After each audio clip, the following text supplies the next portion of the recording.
member FINRA SIPC. Both companies doing business as Financial Sense Wealth Management.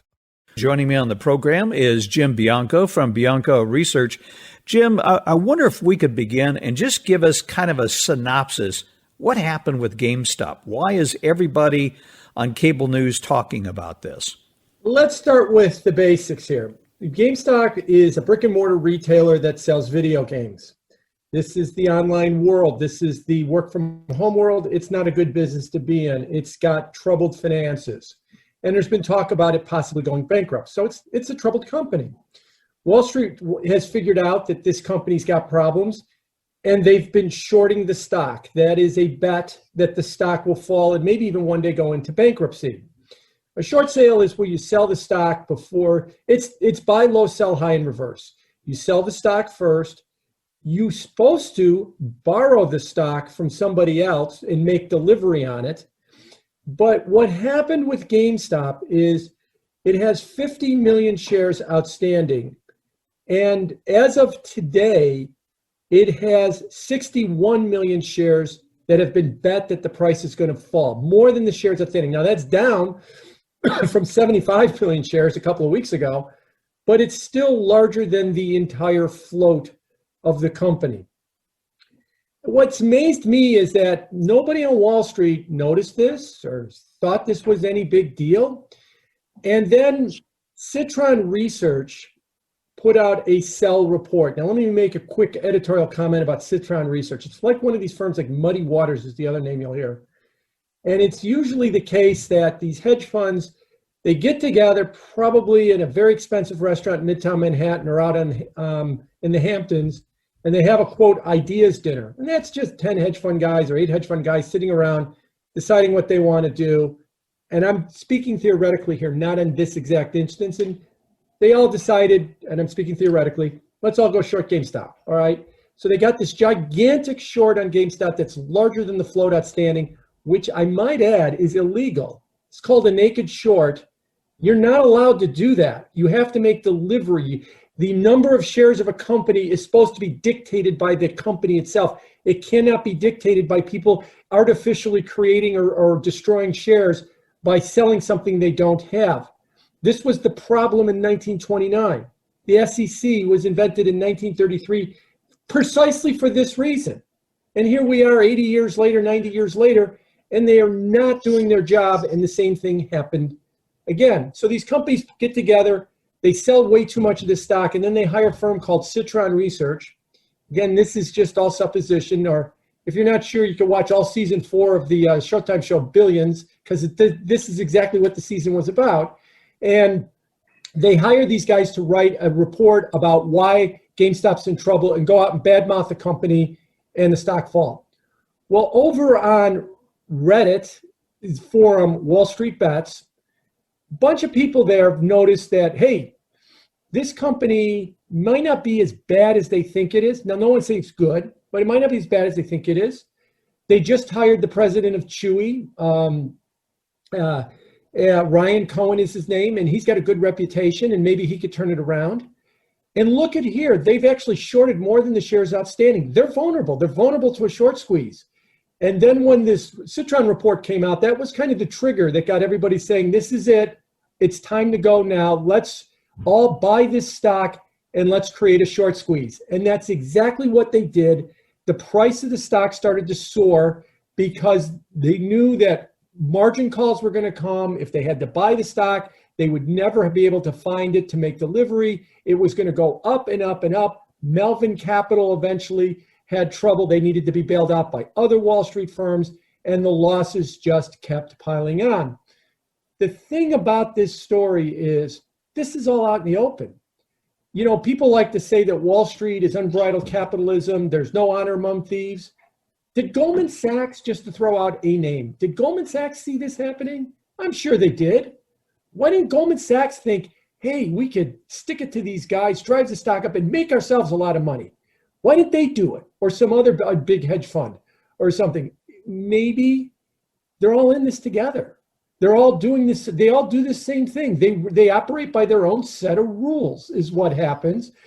And we've seen this over and over again. Why, when Melvin Capital runs into trouble, do other hedge funds immediately bail them out? They're all in this same trade together, is what happens. So it took an outsider to basically come in and upset the apple cart.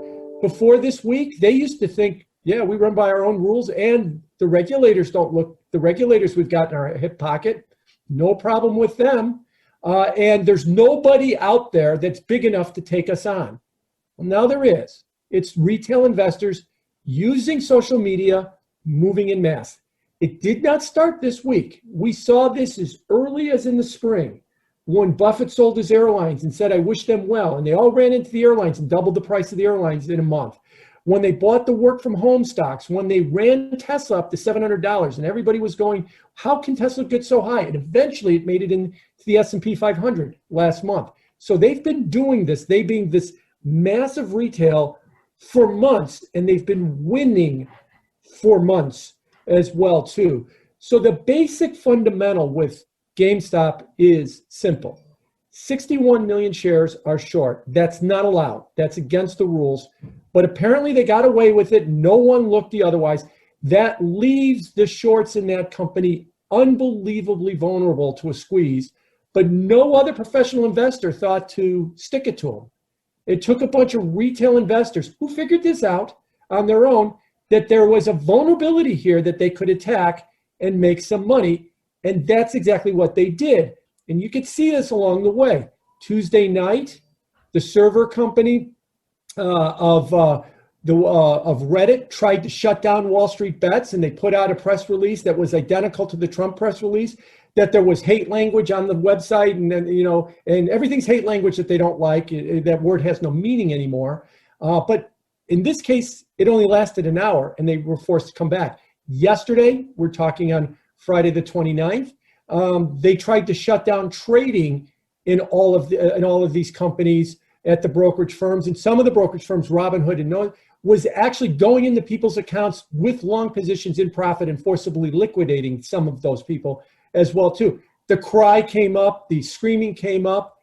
Rarely will you ever see AOC and Ted Cruz agree on something, but they both agreed that this was wrong.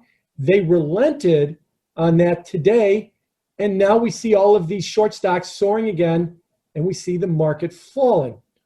Why is the market falling? Because it's afraid of a contagion. Now, let me be clear on my words here. We don't have a contagion right now. We may not get one, but this story's not over. We don't know how high these short stocks are going to go, how big a loss everybody's going to take, how many people are going to miss margin calls at the brokerage firms, if any, that might impair the brokerage firms. So the further these short stocks go up, the more we start to worry that this could lead to a contagion that could affect the larger financial system. You could see it in the way that the brokerage stocks like the Schwabs, the Morgan Stanleys, the Interactive Brokers, their stocks are getting killed here relative to the market itself. Schwab's down 15% this week, that stock alone as well. So that's what the problem here is. These hedge funds, these masters of the universe, made a structural mistake in the way that they positioned on this company. And everybody says it's a $5 company. Why is it trading at 350? 61 million shares short, 50 million shares available. That is impossible to fix. That's why the price is doing what it's doing. And until that short goes away, it might continue to go higher. They've been doing this for decades. I was involved with a company that the very same thing happened. I went to the authorities. Instead of the authorities looking into it, I gave them all kinds of evidence of what was going on.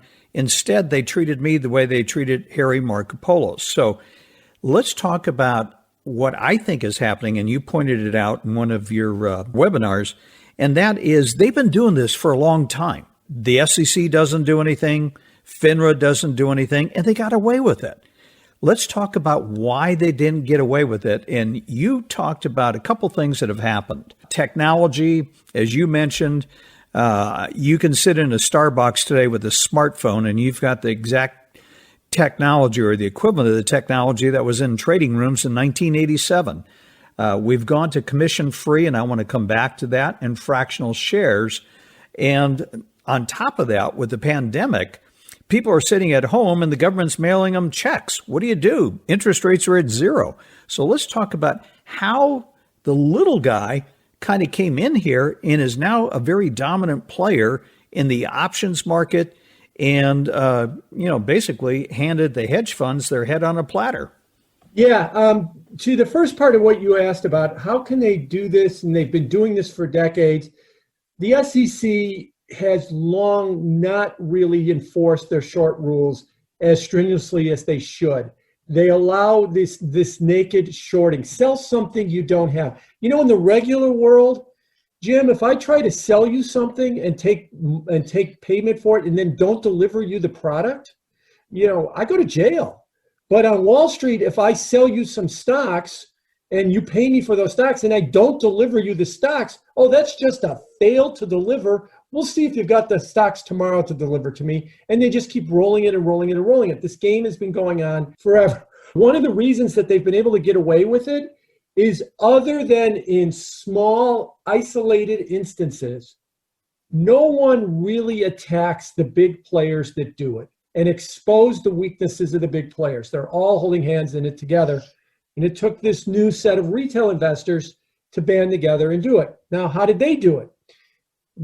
Some of the things you've pointed out. Today, the amount of technology you have in your hand on your phone we take it for granted, but we forget where we are. I have an iPhone 11.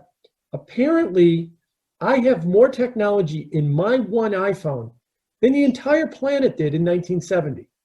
The entire planet. And we still landed men on the moon, remembering that as well, too. And there's 1 billion of these smartphones on the planet. As you pointed out, I've said, when I'm sitting in a Starbucks with my laptop connected to the internet, I have all the horsepower of the institutional desk that I started on in 1987.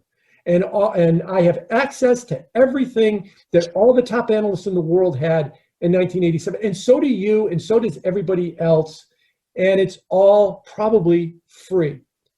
Okay, so retail investors now have the information that institutional investors have, but they don't have the cost advantage. Well, in 2019, commissions across the board were cut to zero. So now that cost advantage that an institutional investor went away with. Well, the institutional investor has a size advantage.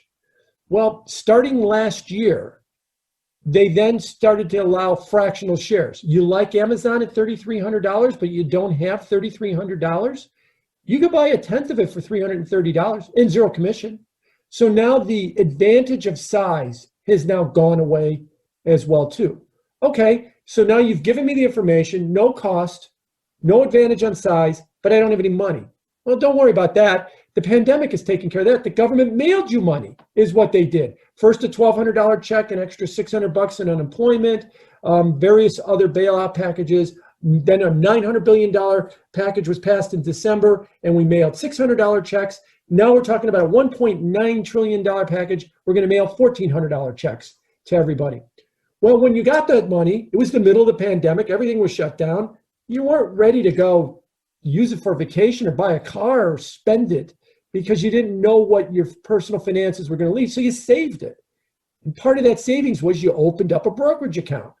Well, what am I supposed to do with this brokerage account? You wandered over to social media because you're sitting at home in your sweats and you got nothing else to do. And you start logging on to these sites like Reddit and Twitter and the FinTwit hashtag. And I've been in this business 33 years. And I'll tell you, if you go on these sites, there are some people that really know what they're talking about. There are other people that have no idea what they're saying. But there are some very, very, very smart people that are making very intelligent arguments out there. Once you start getting the hang of it, we all start moving around as a community and we start winning.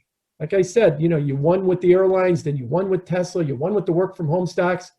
And then some people started pointing out the vulnerability of these short sellers that has been vulnerable for decades and decades, but nobody wants to stick it to them. Oh yeah, you're right. Maybe some small over-the-counter stock here or there will do it to them once in a while because that's not a systemic event. But we'll never go after the big boys in these big shorts and these orchestrated campaigns that they have. And since no one else was going to do it, now all of a sudden what the institutional investors missed is this whole new massive player, collectively, this retail investor that has been moving back and forth in the marketplace as well, too. And they're the ones that have jumped on it. So that's the confluence of events that have come to it. And the reason I went through all that, two things can be true at once. There's been this massive move towards do-it-yourself with retail, and they've been winning.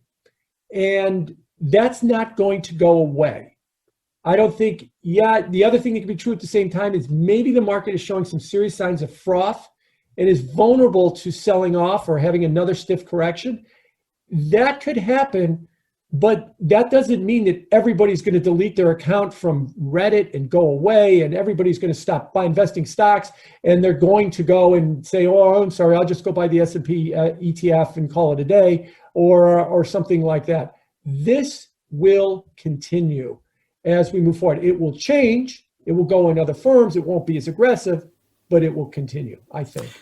Yeah, the interesting thing is when they shut down retail investors for a day until the protests mounted, there was a surge of people on all the financial stations basically saying, this is risky. You've got the little guy in the market. He doesn't know what he's doing, and we need to stop this to protect them because they don't understand what they're doing when really they're trying to protect their own short position. That frosts me when I hear that every time. I find it nothing short of sickening. Last I checked, the little guy buried Gabe Plotkin and Melvin Capital, one of the biggest and most well-respected hedge funds. You want to know how well-respected Gabe Plotkin is? He lost all his clients' money, and two other hedge funds gave him $2 billion. The little guy just buried that guy this week. The little guy made Buffett look foolish for selling his airlines in the spring. The little guy made everybody who thought that Tesla was a bubble look foolish by running it up to $700 and getting it into the S&P. They didn't get it in the S&P 500, but the run-up forced the index company to put it into the S&P 500. They win, and they win, and they win. I agree. One day they'll stop winning.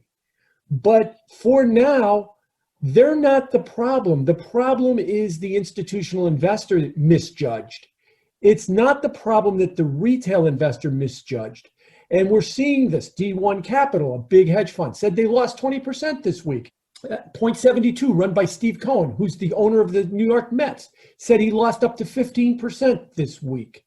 Maple Lane, another big hedge fund, said that they've lost 20 or up to 33% this week. These are all big shorters in this market. That's not retail that's been losing this money. That is the ultimate of professional investors. So yeah, eventually there will be a comeuppance, but right now the bigger concern is that the masters of the universe are losing. Yesterday's headline, I tweeted this out yesterday. I never thought I would ever see a gigantic headline you could practically see from space in the Wall Street Journal that said individual investors rout hedge funds. And that's exactly what the headline said. That's exactly what's been happening. So we should all be as stupid as these individual investors are, because the last time I checked, they're taking out the smartest players on Wall Street right now, not the other way around. Every administration or anybody running for public office, Republican, Democrat, they all bash Wall Street. Oh, we're going to end carried interest. We're going to reform it. They never do. Because one thing that these big billionaire hedge funds have is a lot of money, and they give it to both parties, so they're protected. So I guess you're seeing the markets in some way work where you have the markets correcting something that the government isn't correcting itself by what they did to these hedge funds. Yeah, that's exactly what I think is happening. Because remember, what they're doing is they saw a vulnerability. If these hedge funds were shorting within the parameters and borrowing the shares and doing everything up to what the limits of the market could tolerate, then there would be no opportunity to have a short run on, to have a big short squeeze on them like we have right now. But they left themselves vulnerable, and they were arrogant enough to think, well, no one's going to do anything about this. No one's big enough to do anything about this. And you're right. This is healthy in that it is a corrective thing in the marketplace that could help along the way. We've got a lot of other problems that we have to fix. You mentioned, interest carried, that if you're a hedge fund, you get to have carried interest, and that much lowers your tax rate. As we were talking before we went on, Financial Sense doesn't have that benefit. Bianco Research doesn't have that benefit. But I'll guess Financial Sense is like me. I haven't given tens of millions of dollars to presidential campaigns. And so therefore, I don't get a special tax deal that everybody else gets. These are the types of things that ultimately have to be corrected to make the playing field fair. So maybe what we're doing here is making the playing field fair. As I want to emphasize, two things can be true at once. These people are not as irrational as we think they are. And good for them for what they're doing, and they're helping to make the system fair. But that doesn't mean anything about whether or not the market is overvalued or undervalued. That's a whole separate argument. And I don't think people should try and lump these two together as far as what they're trying to do with that, because that could be a little bit of a mistake. You mentioned earlier there was a possibility of the contagion. I mean, as you mentioned, there's 61 million shares sold short, and the company only has 50 million shares. How are you going to deliver 61 million shares? You can't. And that's why I've been very careful in my words. There isn't a contagion now. So as we close the week on January 29th, the financial system is sound. There's no problem with it. The problem is it's not over. And we don't know where it's going to go Monday and all of next week. Maybe this is the peak, maybe the peak is ahead of us. But if they are forced to have to make do on 61 million shares short, then the way Wall Street works is the price could literally go to infinity at that point. Because if you demand your shares, they have to pay any price in the market to get those shares to make that delivery. And so that's what makes this so scary. There's an old joke about the window washer that falls off the 10th floor scaffolding. And what does he say as he passes the 3rd floor? So far, so good. And that's kind of where we are right now in this thing. We've passed the 3rd floor and we're saying so far, so good. All right, well, you tell me after we hit the pavement how bad this is going to be. Maybe it's not so bad when we hit the pavement, or maybe it's just going to be very ugly. That's the concern. Where does this end? It is not over as we are talking right now. That is why the markets are so skittish in the way they trade. And the brokerage stocks are afraid that some of these short sellers, these hedge funds, will get margin calls they can't meet. The brokerage firm will have to cover that margin call. Brokerage firms are highly levered entities. They don't have enough capital if there's enough margin calls to meet it. And then if the brokerage firm has a problem, if one of the major brokerage firms has a problem, every major brokerage firm has a problem. That's the contagion. Sound a little like '08 as well too. So here's the issue that has everybody concerned. Well, we tried to shut this down yesterday, but the populist anger forced them to start trading these companies. They tried to shut down Wall Street Bets on Tuesday, but the populist anger got them to reopen it one more time. I think the only way out of this is the masters of the universe have to get together and just decide that we are going to all collectively close our positions now and just take a massive loss right now and move on. But I think it's more ego than anything else. I'll be damned if I'm going to let some guy named Roaring Kitty on a website bury one of the most celebrated hedge funds in the world. And so they're going to fight this, or maybe it's greed. Boy, there's going to be a big payday when these stocks collapse on the other side. So we got to hold on to these shorts, and we just got to ride this out, because when the collapse comes, we're going to make all of our losses back. One, maybe it's a little bit of both of those, but at some point, the concern is, again, there is no problem tonight, but it ain't over. And I don't know if it goes to the problem point or it comes up short of that problem point, but no one else knows either. And that's why the markets are trading the way they are. Well, let's carry this a little bit further. Let's just assume that GameStop is just one of many, and this continues to the point where a lot of these hedge funds really get themselves into financial trouble, where it may necessitate the Fed stepping in a bailout. I just don't think that's going to go over well with the public, bailing out these masters of the universe who are multi-billionaires for a bad bet they made. Right. And it isn't just GameStop. I mean, some of the other names, Bed Bath & Beyond, BlackBerry, Tootsie Roll. Tootsie Roll. Remember Tootsie Rolls? Oh, They're going up too as well. American Airlines stock doubled yesterday at one point. What do all of these companies have in common? They're all financially troubled. They all have gigantic shorts on a bet that these companies are going to go down. And they've all been put into a vulnerable position so that when people start rallying these stocks and creating the margin calls against the short sellers, they go back up. So Dillard's is another one as well, too. There's a lot of these companies that are in this camp that you're starting to see rallying, and that is a real concern because people have correctly pointed out, what if this gets so bad that the Fed steps in and bails them out? Okay, let's flip that on the head. What if on Monday or Tuesday, the hedge funds gang up and they crush all of these stocks and they go down 80 or 90% next week, and all the retail investors get taken to the cleaners next week? Where's the Fed bailout for that? Is there going to be a Fed bailout for that? And a lot of these people know they ain't bailing me out if I'm wrong on this trade, but they will bail out the financial system if we squeeze them too hard. So they got to be very careful with this bailout. It's funny. I said this to you offline, and I'll say it here because it works.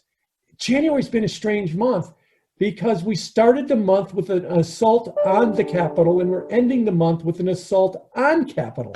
It seems like, and we thought 2020 was the weird year. Boy, 2021 is really starting off, as a doozy, and it's only January right now. So when you think about all of this that's going on, there's cries that there needs to be legislation, and I'm just a little bit of a skeptic watching the way Wall Street works with Washington, where money flows from Wall Street to Washington, influencing regulation. What are the chances, Jim, that, we do get regulation, they step in, but the regulation is really geared towards the little guy and protects the big guy? That's what I'm afraid of. Look, let me give you a history. 2000, we had a bubble peak. And during the 2000 bubble peak, we had online trading going crazy, kind of like we have now, but this is much, much bigger than that. In 2002, the SEC brought charges against a stock manipulator. It was a 15-year-old high school student from New Jersey named Jonathan Ledbed, who they said ran home from school after he got done with his calculus class in junior year and was manipulating the entire stock market online from his bedroom. Really, SEC? I'm supposed to believe one 15-year-old kid in New Jersey is the reason that we had the tech bubble in 2000? In 2010, we had the flash crash. The stock market fell 1,000 points in like 5 minutes. That was what the flash crash was. A couple of years later, the Department of Justice brought a charge against a guy who was unemployed and lived with his mom, saying that he was in the basement on his computer and he caused the flash crash. I am not making this up. They charged one unemployed guy living with his mom for causing the flash crash. Boy, that guy should be the chairman of Goldman Sachs, because they got 1,000 guys from Ivy League schools at that institution, and none of those guys could pull that off, but he can. So yeah, that's exactly what they're going to do. They're going to find little people and they're going to blame them for it. They did it for the last two, and they're going to say that the regulation needs to come down on the online chat rooms. It doesn't need to come down on the short sellers or anybody else that's been abusing the system to their favor, because the mistake that they think is that somebody from the outside took advantage of an improperly positioned trade that a bunch of insiders took. The wrong people made money here. And that's what is really detestable for the quote insiders. I could almost see this playing out this way, Jim, because, we've seen some of the big social media companies censor people. And part of this technology with these traders works through social media. You read something on Facebook, you read something on Twitter, and then all of a sudden you've got this kind of mass movement that is created with social media. What about the idea that, maybe the tech guys just come in and start regulating this on Twitter, Facebook, and elsewhere? They tried. They tried on Tuesday, and no doubt they'll continue to try. There's been allegations that what this is a pump and dump scheme or market manipulation. Market manipulation is a technical legal term. And one of the key tenets of market manipulation is it has to be kind of done in the shadows by a bunch of people illicitly. When you post online for anybody in the world to see, hey, let's all get together and buy GameStop because there's a big short and we could squeeze the shorts, and let's all start doing it this week. So everybody join me and start start buying this stock to get to the short sellers. That's not market manipulation. That's me expressing my opinion. And it doesn't fit the definition of pump and dump either. Like I said, they'll look to try and regulate that stuff, but the problem was the masters of the universe left themselves vulnerable, and somebody noticed and took advantage of it. They won't sanction them, but they will sanction the people that took advantage of it. What could bring this to a stop? Would it be a contagion, or would it be a movement by the government to go against the little guy? Usually a trend in a market will continue until something changes. So this trend, and I'm not talking about the short seller trend, I'm talking about the larger trend of let's talk about the larger trend since the spring, that the market has been railing on this idea that the contagion is going to come to an end and there's going to be a giant burst of activity on the back end of this. I've been fond this week of reminding everybody that every trend on Wall Street starts off as a very rational and not debatable idea, and then it gets taken to its ridiculous extreme. So the idea that the pandemic will end, there will be vaccines, and there will be a big burst of activity on the other side, that's not debatable. That is absolutely not debatable.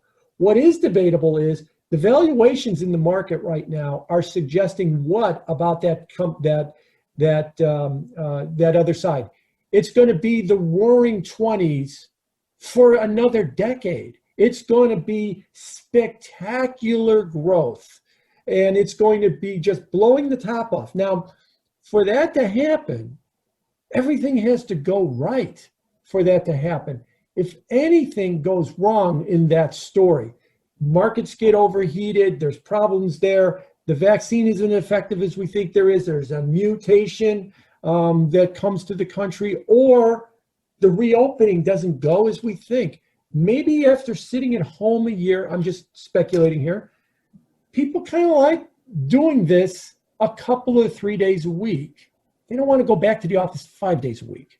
And that changes a lot of the way that the economy is structured. Our economy is structured that the majority of people go to some place called work for 40 hours a week, 8 hours a day for 5 days, some more, some less. Our economy is not structured that a bunch of people stay at home 2 or 3 days a week. We don't spend as much money when we stay at home. We're not as economically active. And so if that's what comes out of this, the vaccine works, the economy reopens and everything else, that could be a problem too. When a market is this overvalued, it's not a timing tool. Doesn't mean that the market has to peak. People have asked me, do you see similarities to 2000? And I say, yes, and I see similarities to 99. And what I mean by that is, when I say that it looks a lot like 2000, everybody thinks, okay, so today's March 9th of 2000 because March 10th was the high. No, it could be January 99. That had similar types of valuations too. And the market ran another 15 months and the NASDAQ went up another 90% before it peaked. Or it could be March of 2000. I don't know where we are in that mix, but I do know that when the market is priced like this, like it was in 2000, everything has to go right in order for it to work. It did for about 15 months in 99 and early 2000. Then it started not going right. And then we started to have some real problems in the marketplace after that. So that could happen as well too, that we've gotten this market so far ahead of itself. And yeah, it might be some of the retail mania that's pushed it. But if the market corrects hard, that doesn't mean the retail mania goes away. In other words, what I'm trying to say is we're not going to go back to the olden days. We're going to keep moving forward as we go from here. And that's what I think people need to understand, that this new type of trading and this new type of empowerment that the public has is going to stay. It might change if we get a major peak in the market, but it won't disappear. You know, I want to bring up something that you and I were talking on before we went on the air, and we're seeing this kind of like at least from our perspective, like a roaring 1920s environment. Jim, it almost seems like every 100 years, you think of 1720, the South Sea bubble, you think of 1820, you think of the 1920s, and here we are 100 years later, almost in a similar environment. Any thoughts on that? Yeah, they always say that there's nothing new under the sun. You mentioned the 1720, the South Seas bubble, the South Seas Corporation. Boy, there's a lot of similarities to this. It was another big bubble stock that just ran up, became worth more than all the other stocks on the French stock exchange. And a lot of what was powering that was anger at the French government. And people were looking at the South Seas Corporation as a way to strike back at the French government because it was a bit outside of the French government's reach. And so there was like a populist kind of undertow with that too. Sound familiar to this week as well? So that was 300 years ago. So this is not, what's happening, everything that's happened has its own twist and its own nuance. But this idea that the public has this anger to themselves and this populist movement, this is not the first time it's happened. Now, I will say, usually when you get a bubble like 2000, usually the bubble is on the back of people being true believers about the future. Oh, you got to own these companies because they're the leading way that these companies are going to go. That was the work from home thing, and that might be Tesla, where people are buying that it's going to change the world for the better. This is got, especially because it's just a short squeeze. At the end of the day, it's a short squeeze on a bunch of crappy companies. It's got a bit of an FU to a bunch of people, and that's why they're doing it. The South Seas bubble shows that's kind of happened in the past, but boy, it's really rare to see that kind of a movement or that kind of a motivation to drive something like this. I jokingly said, man, if they're this angry when they're making money, what happens when they start losing money at that point? So we'll see where it goes. Yeah, and then ultimately, if this ends badly, which usually what happens when you get these kind of events, you've got a cry to do something about it. So politicians will beat their chests and they're saying we've commissioned a blue ribbon panel to look into this, and they come up with regulation to fix it. But as you and I know, that regulation is going to fix it for the masters of the universe, not the little guy. Well, listen, Jim, I appreciate you coming on the program. I was going through your webinar, and I just love the way you get into the weeds and lay this out. A lot of great information. If our listeners would like to find out more about Bianco Research, tell them how they could do so. Two easy ways. You could go to my website, biancoresearch.com, or go to my Twitter handle @Bianco Research. I'm active on Twitter, and you can request more information through our website. Well, in my opinion, some of the best research in the business, Jim. Thanks so much for coming on the program. Stay safe and come